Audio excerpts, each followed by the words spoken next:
Halo semuanya, balik sama gue Luis. Jadi di video kali ini gue lagi kedatangan sebuah monitor yang dimana monitor yang biasanya gue bahas itu adalah monitor gaming dengan refresh rate 144Hz, 240 dan semacamnya. Cuma kali ini gue kedatangan monitor yang secara target saja sudah ditargetkan untuk monitor untuk keperluan entertainment gitu. Dan bahkan menurut websitenya ini bisa memberikan gold class cinema experience. Dan monitornya adalah BenQ EW3880R. Dan secara singkat monitor ini itu dia punya aspek rasio 21:9, jadi dia ini ultra wide, terus dia curve juga, dan size-nya itu 38 inch, terus punya resolusi 3840 x 1600, atau bisa dibilang resolusinya itu WQHD+. Nah sebenarnya untuk line up yang entertainment itu mereka punya 3 tipe. Yang pertama yang 3880R, yang 38 inch ini, terus ada yang versi 32 inch namanya 3280U, terus ada yang versi 28 inch dia namanya 2880U gitu. Cuman bedanya dua tipe yang di bawah monitor ini tuh dia nggak curve, cuman secara fitur itu kurang lebih udah sama dan harganya tentu juga lebih terjangkau karena dia ukurannya lebih kecil. Kalau secara desain memang dia ini kurang lebih hampir sama kayak semua line up BenQ maupun Mobius yang sebelumnya pernah gue bahas. Cuman yang paling yang beda itu cuman adalah di bagian stand-nya doang, yang dimana dia bentuk V dan cukup besar menurut gue, dan bahkan kalau misalnya meja kalian kurang lebar itu nanti bisa nabrak sama mousepad seperti yang bisa kalian lihat gitu. Cuman menurut gue cukup wajar karena memang bobot monitor 38 inch itu cukup berat, jadi harus pakai stand yang cukup besar, dan standnya juga menurut gue udah bisa menopang keseluruhan beban dari monitor ini, jadi udah cukup aman. Cuman kalau misalkan kalian nggak suka pakai standnya, kalian selalu bisa pasang VESA mount karena monitor ini juga support. Nah menurut BenQ monitor ini bisa memberikan pengalaman gold class cinema gitu ya, yang dimana alasannya sepertinya tidak lain tidak bukan karena ukuran monitornya cukup besar, ultra wide pula, dan dia juga curve-nya dia 2300R. Nah selain itu alasan yang lainnya sepertinya karena speakernya yang udah disupport sama Trevolo, yang dimana dikasih konfigurasi 2.1, yang dimana secara kualitas setelah gue coba memang lebih baik dibandingkan dengan kualitas speaker monitor yang biasanya memberikan kualitas yang apa adanya doang. Cuma di sini ternyata treble-nya cukup oke, clarity-nya juga cukup bagus, jernih, dan bassnya juga ternyata cukup powerful setelah gue denger musik dan juga nonton. Dan berhubung monitor ini size-nya cukup besar, jadi otomatis monitor ini bisa diberikan speaker driver yang lebih besar dan juga lebih powerful dibandingkan dengan line up Mobius yang sebelumnya pernah gue bahas. Dan konfigurasinya dia itu 2x3 watt dan subnya itu di 8 watt. Jadi memang secara ukuran dia lebih besar daripada line up-nya Mobius yang pernah gue review.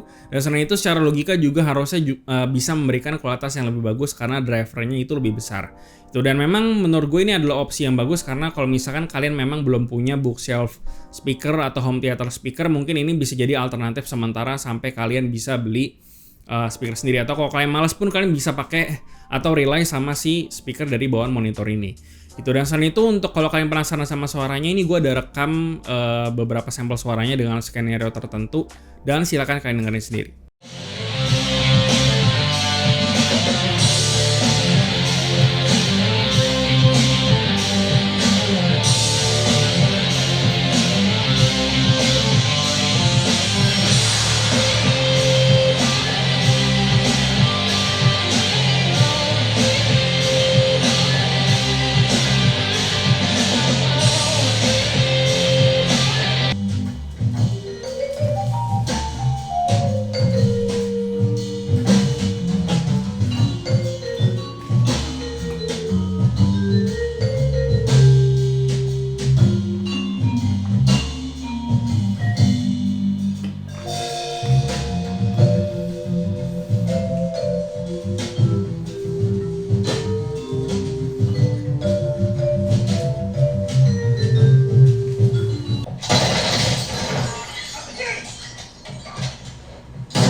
Nah, monitor ini juga udah support sama HDR10 dan BenQ sendiri juga punya satu fitur HDR yang mereka sendiri yang mereka namain HDRI, yang dimana HDRI ini dia tuh BenQ punya beberapa profile HDRI mereka sendiri yang ada game HDRI dan juga Cinema HDRI. Jadi kalau kita nonton atau main game itu ada profile HDRI sendiri. Jadi kita bisa pakai buat nonton atau main game dan segala macam, dan gue pun juga sering pakai fitur ini untuk nonton maupun main game biar kontras dan dynamic range-nya juga lebih oke.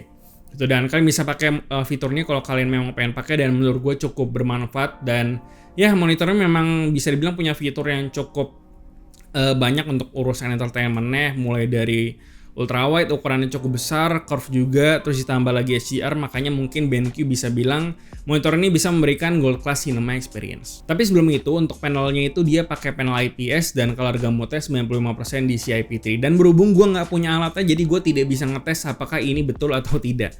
Gitu ya, cuman sepenglihatan dan seingat mata gue, ini tuh harusnya masih mirip sama monitor BenQ yang sebelumnya pernah gue cobain dan yang gue pakai juga sekarang. Gitu, jadi harusnya udah kurang lebih sama dan harusnya udah cukup oke untuk kalian bisa nikmatin konten seperti film atau kalian nonton video, harusnya udah aman. Dan kalau kalian butuh akurasi warna, harusnya di sini juga sudah aman banget. Cuma monitor ini refresh rate-nya itu masih 60 Hz. Jadi kalau kalian mau main game mungkin tidak akan se-smooth monitornya Mobius yang sebelumnya pernah gue bahas. Gitu, karena memang ini lebih ditujukan untuk entertainment aja, makanya dia 60 Hz. Meskipun kalau kalian mau main game sebenarnya bisa-bisa aja, cuman mungkin di sini gue nggak nyaranin untuk kompetitif. Mungkin kalau kalian mainin game-game AAA yang dimana kalian nikmatin visualnya pure, itu harusnya masih enak banget di sini karena warnanya juga bagus. Oh ya, paling untuk konektivitasnya dia ini udah ada 2 HDMI 2.0, ada satu DisplayPort 1.4, ada USB-C juga yang support power delivery dan juga bisa kalian colokin ke laptop atau device kalian yang punya USB-C juga yang bisa dikoneksikan ke monitor, ini bisa dipakai. Nah, selain itu dia juga ada extra USB hub tambahan kalau kalian pengen pakai. Untuk akses ke on-screen display atau OSD, kita seperti biasa ada dapat remote untuk kita bisa akses ke menu OSD-nya tanpa harus megang ke belakang-belakang dan segala macam. Dan seperti biasa di sini kita bisa akses semuanya mulai dari color temperature, lalu brightness, kontras, sampai ke profile-profile lainnya. Semuanya bisa kalian akses lewat remote-nya dan menurut gue cukup oke, dan gue nggak ada masalah sama sekali untuk OSD-nya. Nah, untuk experience-nya kayak gimana? Nah, berhubung monitor ini ukurannya cukup besar dan meja review gue kurang lebar, jadi berasanya pas lihat monitor ini tuh kerasa besar banget dan ngeliatnya terlalu dekat. Jadi mungkin bakal cocok kalau di-pair sama HTPC setup atau home theater PC setup gitu. Atau kalau mau dipakai di desktop PC biasa harusnya bisa juga, cuman dipastiin aja bahwa mejanya ini cukup besar atau cukup lebar atau cukup dalam lah, biar kita ngeliatnya nggak terlalu dekat sama monitor ini. Dan overall untuk experience nonton dan segala macamnya memang ini sangat racun sekali, karena ini mungkin bisa dibilang pertama kalinya gue pakai daily monitor ultrawide 21:9 curve dan juga warnanya bagus, plus gue nonton pakai konten HDR di sini, dan jadinya sangat racun gitu ya, karena dengan HDR ini warnanya jadi lebih pop out dan ya experience gue bisa dibilang enak banget nonton di monitor ini dibandingkan dengan 16:9 yang sebelumnya gue pakai. Jadi sangat racun sekali, dan gue juga ada sempat pakai juga untuk main game AAA untuk seperti biasa nikmatin kualitas gambarnya, pemandangan dan segala macam. Dan ya ini cukup enak, cuman berhubung di sini gue mungkin udah terbiasa pakai monitor 144 Hz, jadi mungkin ngelihatnya jadi agak patah-patah. Cuman kalau misalkan kalian udah terbiasa atau mungkin belum pernah nyobain monitor 144 Hz dan biasanya pakai 60 Hz, harusnya di sini nggak ada masalah. Dan yang terakhir untuk kesimpulannya, monitor ini secara overall experience-nya mantep buat nonton gitu ya, ultrawide 21:9 curve pula, warnanya bagus. Gue mungkin bisa dibilang baru pertama kali pakai daily, jadi gue agak norak sama monitor ini gitu. Dan overall sih gue cukup puas, cuman karena di sini harganya bikin kaget di sekitar 24 juta mungkin. Karena gue di sini terbiasa sama monitor gaming, mungkin gue nggak ngeliat monitor ini sebagai opsi utama. Cuman kalau kalian memang pure untuk nyari monitor untuk keperluan entertainment only, untuk nonton Netflix, dan kalian pengen punya home theater setup kecil-kecilan, mungkin ini bisa jadi pilihan kalian gitu ya. Dan apalagi kalau kalian pengen nyoba yang curve kayak gini. Nah, selain itu paling kalian cuma perlu perhatiin karena ini rasionya 21:9. Kalau kalian pengen nonton atau pengen nikmatin konten, ya mungkin kalian harus nyari konten yang udah support juga sama rasio 21:9 biar experience-nya juga lebih enak. Nah, gue rasa itu aja yang bisa gue bahas soal BenQ EW3880R. Dan ya, seperti biasa, kasih tau gimana pendapat kalian di kolom komentar di bawah. Like dan share jika bermanfaat. Lalu follow semua sosial media kami di Facebook dan juga Instagram. Join komunitas kami juga di Discord dan juga line open chat. Semua linknya ada di deskripsi. Yang terakhir, jangan lupa untuk subscribe. Gue Luis dari Keren Tech ID. Sampai jumpa di video berikutnya.